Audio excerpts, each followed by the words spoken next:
Hello everyone, আজ তৈরি করছি কুঁদরির একটা নতুন আর খুবই টেস্টি একটা রেসিপি। আশা করছি প্রত্যেক দিনের ভিডিওর মতো আপনাদের কুঁদরির এই রেসিপিটা খুব ভালো লাগবে। এখানে আমি নিয়েছি 250 গ্রাম মতো কুঁদরি। আপনারা আপনাদের ফ্যামিলি মেম্বার অনুযায়ী বেশি কম করে নিতে পারেন। কুঁদরিটাকে প্রথমে পরিষ্কার জল দিয়ে খুব ভালো করে ধুয়ে ঠিক এইভাবে কাটতে হবে। তো যেহেতু কুঁদরিটা ছোট, তাই আমি এখানে 4 ভাগে ভাগ করছি। আপনাদের যদি বড় সাইজের হয় তাহলে একটু বেশি সরু সরু করে কেটে নেবেন। তো দেখুন, কুঁদরিটা ঠিক এরকম সবুজ নেবেন, কোনো রকম লাল নেবেন না, লালটা কিন্তু ভালো হয় না। এখানে একটা মশলা তৈরি করব, সেজন্য নিয়ে নিচ্ছি একটা টমেটোর আর 2 চামচ মতো পোস্ত, সাথে নিচ্ছি 2টো শুকনো লঙ্কা। এগুলোকে এবার ভেঙে দিয়ে আমি খুব ভালোভাবে ব্লেন্ড করে নিয়ে চলে আসছি। মশলা রেডি। অপরদিকে একটা কড়াইয়ের মধ্যে নিয়ে নিচ্ছি সামান্য পরিমাণ তেল। তেলটা গরম হয়ে গেলে দিয়ে দেবো এর মধ্যে আগে থেকে কেটে রাখা আলু। এখানে 2টো আলু এরকম সরু সরু করে কেটে নিয়েছি। আলুগুলোর মধ্যে নুন দিয়ে একটু নাড়াচাড়া করে নেব। সাথে 1 চামচ মতো হলুদ গুঁড়ো দিয়ে এটাকে হাই ফ্লেমে 2 থেকে 3 মিনিট ভেজে নেবো নাড়াচাড়া করতে করতে। এতে দেখবেন আলুটা খুব সুন্দরভাবে 70% মতো কিন্তু ভাজা ভাজা হয়ে যাবে।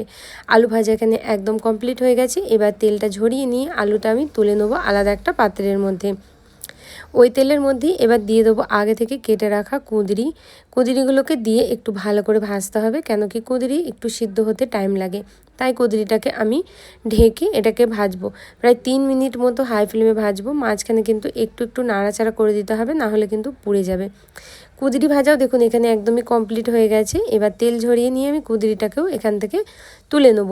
এবার এই বাকি তেলের মধ্যেই আমি পুরো রান্নাটা করব। সবার প্রথমে তেলে দিয়ে দেবো 1 চামচ কালো জিরে আর সাথে দেবো একটা পেঁয়াজ।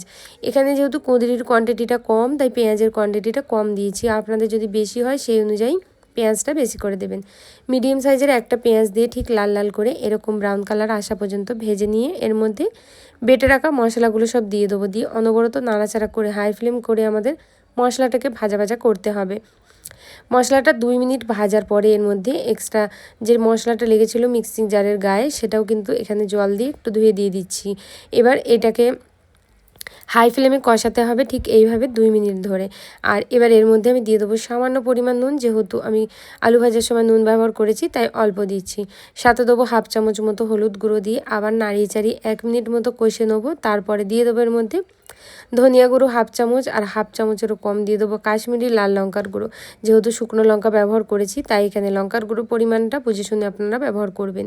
দিয়ে নাড়াচাড়া করে কষাতে হবে যতক্ষণ না মশলা থেকে তেল না ছেড়ে আসছে, ঠিক ততক্ষণ আমাদের এখানে কষিয়ে নিতে হবে। তো ভালো করে কষানো হয়ে গেছে দেখুন মশলাটা। এবার এর মধ্যে দিয়ে দিতে হবে আগে থেকে ভেজে রাখা আলু আর কুঁদরি। এই দুটো দিয়ে এবার খুব ভালো করে আমাদেরকে নাড়াচাড়া করে মিক্স করে নিতে হবে। তো আলুটা আর কুঁদরিটা সুন্দর করে মিক্স করে নিয়ে দিয়ে দিতে হবে পরিমাণ মতো জল। যেহেতু এইগুলো 70% মতো সিদ্ধ আছে, আর একটু সিদ্ধ হবে, সেজন্য এখানে জলের পরিমাণ দিয়ে এটাকে আর একটু সিদ্ধ করতে হবে। মশলা সুন্দরভাবে কষানো হয়ে গেছে। এবার জল দিয়ে এটাকে ঢেকে প্রায় আমি মিডিয়াম হাই ফ্লেমে 5 মিনিট রেখে দেবো। 5 মিনিট মাঝে মাঝে একটু একটু নেড়ে চেড়ে দেবেন, না হলে তলায় লেগে যাওয়ার ভয় থাকবে।